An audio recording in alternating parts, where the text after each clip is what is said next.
పాకిస్తానోడు ఎక్కడ పుట్టాడు, వాడి మొదటి పుట్టికేంటి, వాళ్ళ తాత ముత్తాతల పుట్టికేంటి, భారతీయులు, హిందువులు, ఆ తర్వాత ముస్లిం రాజుల నుంచి మతం మార్చుకోబడ్డటువంటి వాళ్ళు, భారతదేశంలోని మతం మార్చబడినటువంటి ముస్లింలు.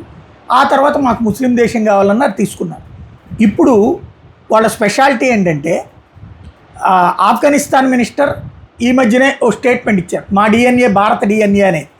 దాంతో వీళ్ళు ఇక్కడ పిసికేసుకుంటున్నారు. వీళ్ళంట పాకిస్తాన్ వాళ్ళంట ఇండియా కాదట వీళ్ళ డిఎన్ఏ. డాక్టర్ చీమా తాజాగా చెప్పుకొస్తున్నాడు, మా వాళ్ళల్లో చాలామంది సౌదీ అరేబియా వాళ్ళు, మరికొంతమంది ఇరాన్ నుంచి అన్నటువంటి.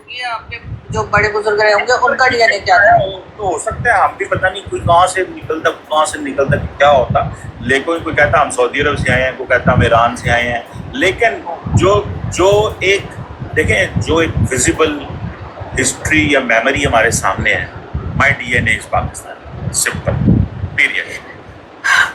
सर आप इस चीज पे मैं వీళ్ళు సౌదీ అరేబియాలోనూ ఎక్కడ పుట్టారు అక్కడ వీళ్ళకి అంటే మాట్లాడితే బూతు మాట్లాగా ఉంటుంది. కనీసం తమ మూలాలని చెప్పుకోలేనటువంటి దరిద్రం పాకిస్తాన్కి శాపం.